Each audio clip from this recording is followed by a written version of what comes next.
반갑습니다. 예수는 빛교회입니다. 오늘은 여호와 하나님이란 제목으로 출애굽기 6장 2절에서 13절까지의 말씀으로 함께 은혜 나누기 원합니다. 구약성경 출애굽기 6장 2절에서 13절 말씀입니다. 먼저 오늘 본문 말씀 함께 봅니다. 하나님이 모세에게 말씀하여 이르시되 나는 여호와니라.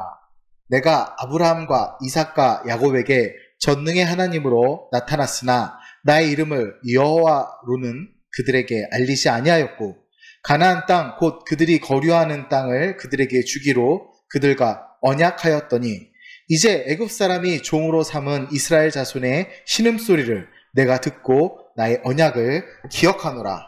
그러므로 이스라엘 자손에게 말하기를 나는 여호와라. 내가 애굽 사람의 무거운 짐 밑에서 너희를 빼내며 그들의 노역에서 너희를 건지며 편팔과 여러 큰 심판들로써 너희를 속량하며 너희를 내 백성 삼고 나는 너희의 하나님이 되리니 나는 애굽 사람의 무거운 짐 밑에서 너희를 빼낸 너희의 하나님 여호와인 줄 너희가 알지라. 내가 아브라함과 이삭과 야곱에게 주기로 맹세한 땅으로 너희를 인도하고 그 땅을 너희에게 주어 기업을 삼게 하리라. 나는 여호와라 하셨다 하라. 모세가 이와 같이 이스라엘 자손에게 전하니 그들이 마음의 상함과 가혹한 노역으로 말미암아 모세의 말을 듣지 아니하였더라. 여호와께서 모세에게 말씀하여 이르시되 들어가서 애굽 왕 바로에게 말하여 이스라엘 자손을 그 땅에서 내보내게 하라. 모세가 여호와 앞에 아뢰어 이르되 이스라엘 자손도 내 말을 듣지 아니하였거든 바로가 어찌 들으리이까. 나는 입이 둔한 자니이다. 여호와께서 모세와 아론에게 말씀하사 그들로 이스라엘 자손과 애굽 왕 바로에게 명령을 전하고 이스라엘 자손을 애굽 땅에서 인도하여 내게 하시니라. 아멘. 오늘 본문은 파라오, 성경에선 바로라 표현되는 이 파라오의 가중된 박해로 인해 고통을 당한 이 백성들의 출애굽 거부로 말미암아 낙심하고 있는 모세에 대한 거듭된 하나님의 위로와 이스라엘에 대한 구원 약속을 기록하고 있습니다. 특히 오늘 본문은 하나님께서 이스라엘을 구원하심이 아브라함과 이삭과 야곱에게 주신 언약에 따른 것이라는 말씀을 통해 하나님의 언약의 신실하심에 대해 강조하고 있지요. 뿐만 아니라 아브라함으로부터 이어지는 언약과 이스라엘의 구원을 연결시킴으로 이스라엘이 하나님의 백성으로 선택될 것이 오직 하나님의 무조건적인 선택과 은혜의 결과임을 나타내십니다. 결국 우리가 의롭다 하심을 입는 것, 이신칭의의 로마서 말씀과 같이 이신칭의 은혜, 하나님이 선택하시고 의롭다 하시기에 구원받을 수 있고 또 구원의 삶, 성화의 삶을 살 수 있다는 것을 우리 기억하기 원합니다.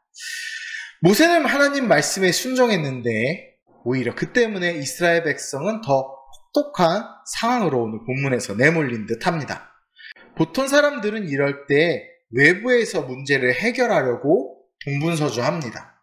그러나 하나님은 이스라엘의 내부 그 믿음을 바로 잡으라 말씀하시죠. 오늘 본문을 통해 하나님의 놀라우신 그 은혜와 섭리를 함께 깨달아 가기 원합니다.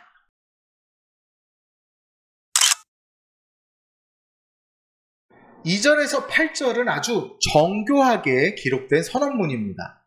나는 여호와이니라.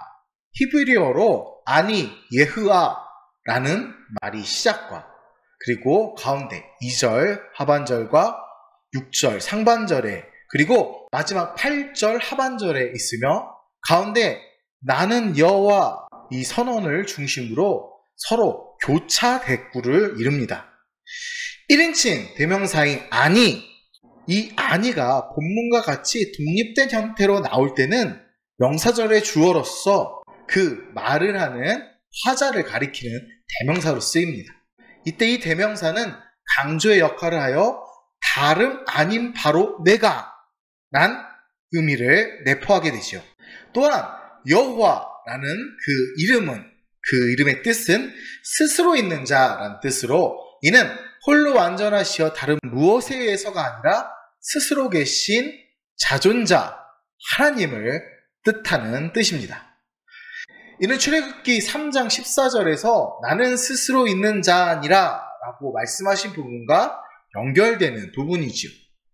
아브라함과 이삭과 야곱에게 전능의 하나님으로만 나타나시고 여호와란 이름은 알려주시 않으셨다는 하나님은 이스라엘 백성에게 여호와라는 이름을 알려주시고 그들을 아브라함과 이삭과 야곱에게 약속하신 땅으로 인도하실 것입니다. 그 약속이 오늘 본문에 분명히 나와 있습니다. 하나님의 조상들에게 맺으신 언약은 이스라엘을 하나님의 백성으로 삼으시고 하나님의 그들의 하나님이 되심으로써 완성될 것입니다. 하나님은 이집트 사람 안에서 신음하는 이스라엘 자손들의 소리를 들으시고 언약을 기억하사 이스라엘을 무거운 짐에서 건지시고 속량하실 것입니다. 예수님이 말씀하셨던 것처럼 수고하고 무거운 짐진 자들아 다 내게로 오라 내가 너희를 쉬게 하리라. 그 말씀처럼 구원이 이스라엘 백성에게 이를 것입니다.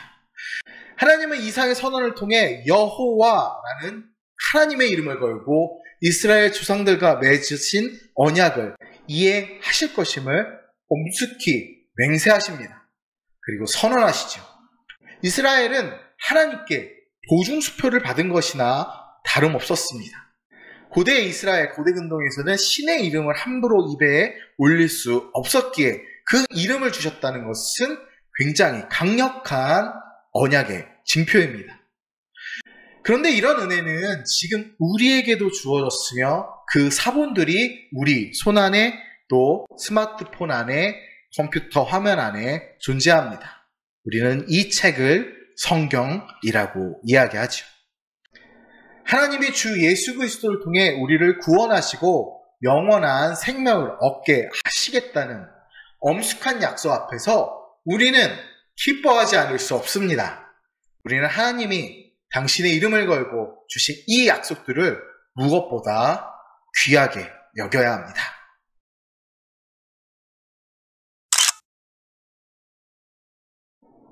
자, 이제 이스라엘 백성은 모세가 전한 하나님의 말씀을 어떻게 하나요? 9절에 보면 듣지 않습니다. 가혹한 노역을 당하고 있던 그들에게 하나님의 맹세마저도 달갑게 들리지 않았던 것입니다. 지난주에 우리가 신앙생활을 하는 것이 너무나 어렵다 느끼는 이유가 무엇에 있다고 그랬죠? 바로 우리 마음에 있습니다.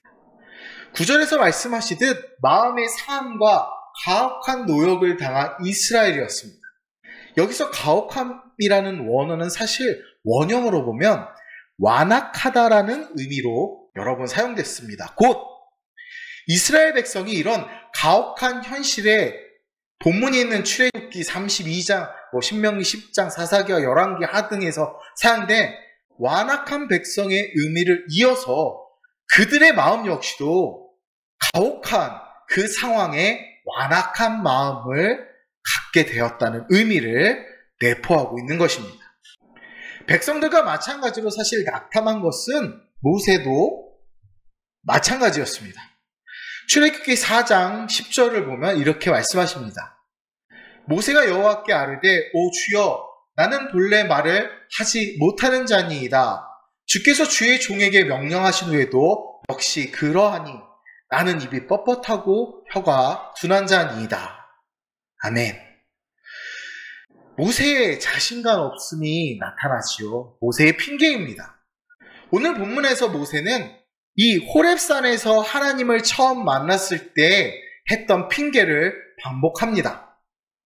그의 낙담한 현실을 여실히 드러내는 거죠. 이스라엘 백성들도 이스라엘 자손들도 자기 말을 안 들었는데 어떻게 파로가 듣겠냐는 탄식입니다. 이처럼 하나님이 이루실 역사를 온전히 믿고 적극적으로 동참한 사람은 아무도 없습니다. 항상 의심하였고 고민하였고 신앙에 대해 질문하였고 그 사명에 대해 물었습니다. 비록 모세와 아론이 이스라엘을 구하는데 큰 역할을 한 것은 사실이지만 그것은 오직 하나님의 주권적 은혜로 가능한 일입니다. 앞에 하나님의 선언이 나오시죠. 하나님은 장엄한 언어로 이스라엘을 반드시 구하시겠다 맹세하셨습니다. 그렇지만 정작 아무도 그 맹세를 고지곳대로 그냥 직접적으로 그 마음의 말씀 그대로 듣지 않았습니다. 그러나 하나님은 전혀 개의치 않으시고 모세와 아론을 바로에게 보내어 이스라엘 자손을 구원해내게 하셨습니다. 하나님은 자기 백성이 믿지 않는다고 해서 그 일을 진행하지 못한 분이 아니십니다. 예수님의 경우를 보아도 마지막 순간에 예수님 곁을 지킨 제자는 단 한 명도 없었습니다.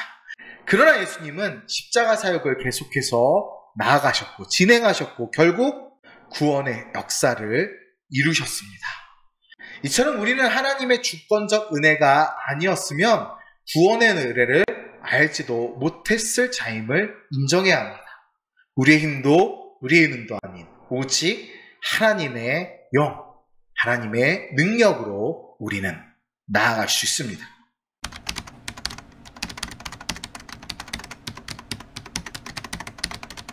비록 살아가면서 여러 어려움을 만나 과연 하나님이 우리를 지켜주시는 것이 맞는지 의심이 들 때도 있습니다.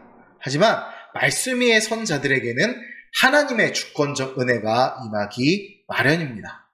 특히 우리는 복음을 전하면서 하나님 나라를 이 땅에서 확장하기 위한 수고를 하면서 겪는 많은 고난과 어려움 때문에 좌절하며 현실에 주저앉아 있을 때가 있습니다. 그 고난과 어려움은 게으름도 있겠죠. 그러나 지금은 그렇게 앉아 있을 때가 아닙니다. 게으름을 떨 때가 아닙니다. 우리는 일어서야 합니다.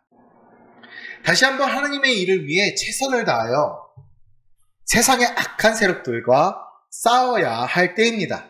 한 번의 실패로 낙심하고 앉아있는 모세에게 나타나셔서 또다시 바로를 만나 이스라엘 백성의 해방을 요구하라고 명하신 하나님께서는 지금 우리에게도 동일한 말씀으로 세상을 향하여 가라고 명하십니다. 다시 한번 하나님의 말씀을 듣고 세상으로 나아가는 여호와 하나님을 의지하며 나아가는 우리가 되기 원합니다. 힘들고 어려운 상황을 헤쳐갈 때 우리 하나님이 주신 그 말씀을 붙드십시오. 하나님의 나라와 그의 의를 구하는 자들에게는 모든 것을 더하여 주신다는 약속, 예수님의 약속을 붙들고 주를 섬기기로 결단하시기 바랍니다. 우리 마지막으로 마태복음 6장 33절을 함께 고백합니다. 그런즉 너희는 먼저 그의 나라와 그의 의를 구하라. 그리하면 이 모든 것을 너희에게 더하시리라. 아멘. 그리스도 예수를 의지하며 승리하기 축복하고 기도합니다. 감사합니다.